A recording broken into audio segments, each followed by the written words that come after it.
am honored to be here joining Senator Blumenthal and Senator Durbin. Senator Baldwin's going to be here, I think Senator Schumer, many to come and address this important topic. And this topic is the college loan debt trap.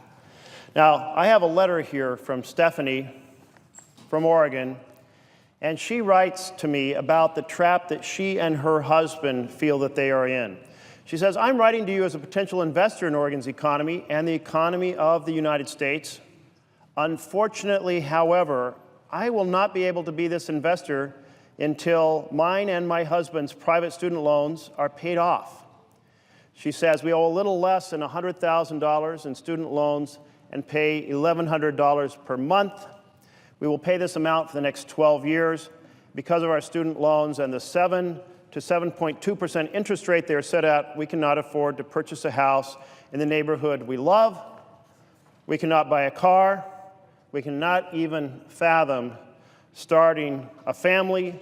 We can't even afford to go on vacation, whether that is around Oregon or outside of that to the many other wonderful states and countries. We pay rent, utilities, try to buy good, healthy food. But in order to even afford these basics, I have to work 2 jobs 7 days a week." And she goes on later to say, "It has been nothing but spinning in place." This is a growing reality for millions of Americans who have graduated with student loan debt the size of a home mortgage and higher interests that make these huge student loans the equivalent of a millstone around their neck. And when our aspiring young adults in America who have graduated, who have gone on to start their careers, when they can't afford to buy a house, that enhances inequality in the United States of America, because home ownership is the major vehicle by which families, middle-class families in America, establish a nest egg, establish wealth, establish a slice of the American dream. And what's more joyous in life than having children, being able to raise children? That is just the most tremendous, tremendous experience. But she's saying that she and her husband cannot even think about starting a family. Now, the picture was quite different when I was graduating from high school in 1974. My father, when I was in grade school, we lived in a working-class neighborhood. He had taken me to the school doors. He said, "Son, if you go through those doors and you work hard, you can do just about anything here in America." Well, that was a message about the fact that there is a pathway to thrive, a pathway to fulfill your potential, a pathway to pursue your dreams. And in the process of doing that, you are strengthening our entire nation.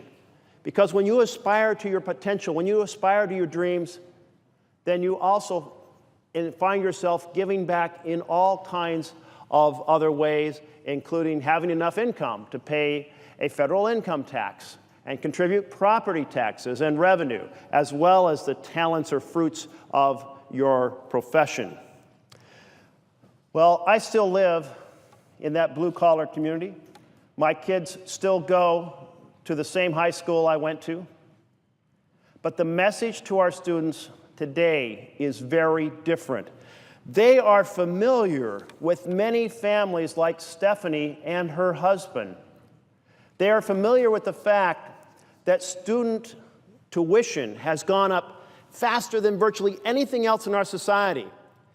You know, it is a much bigger share. I think a rough estimate is about 2.5 times the amount in terms of a working income than it was when I was going to school, starting college. Or let's make this comparison.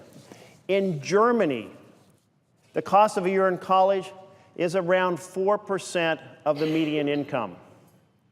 And in the United States of America, the cost of going to your college is about 50% of the median income. Well, what a difference between less than $1 out of 20 and $1 out of every 2. What an incredible difference.